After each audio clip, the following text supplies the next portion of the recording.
The flag flew at half-staff in front of Central Ninth Grade Center in Sand Springs to honor the 168 victims of the Murrah building bombing.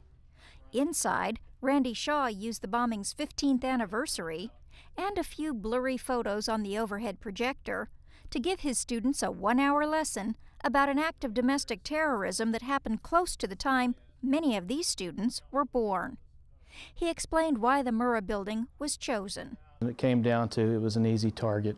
And he introduced them to the men responsible, Timothy McVeigh and Terry Nichols. Americans convicted of carrying out the bombing because they were angry with the U.S. government. I only used to think there was like one person in it.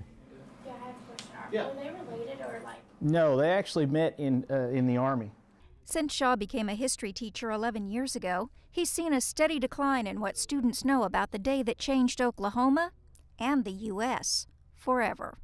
I think a lot of it has to do with the World Trade Center bombing in 2001. They're more in tune with that than they are Oklahoma City. Well, I haven't really learned about this because I've never really been taught about it. I've heard of what it is, but I don't really know any details about it.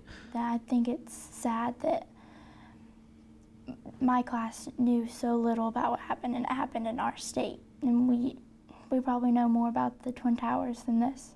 Autumn Million first became aware of the bombing when her church group visited the memorial a couple of years ago. I didn't really know about it, I just knew it was a bombing.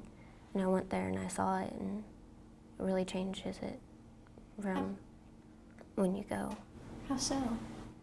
Because when you don't see the effects and how many people died and how many chairs are out there, you don't really think it could have been that bad. This is the official textbook used by this civics class. When you open it up, you'll see there's just one paragraph devoted to the Oklahoma City bombing. The class also has a supplemental Oklahoma history book which includes a little bit more, but not a lot more, about the bombing. Thanks to a law signed by the governor earlier this month, things will be different in the future. It's done. Public schools will be required to teach all students about the bombing beginning next fall. But I think that now, my younger siblings will know about this, and if that law wouldn't have came, then they probably wouldn't have known about it. Making study of the bombing a mandatory part of the curriculum ensures that future Oklahoma school children will not be left uninformed about America's deadliest act of domestic terrorism. In Sand Springs, I'm Cathy Tatom, the Oklahoma News Report.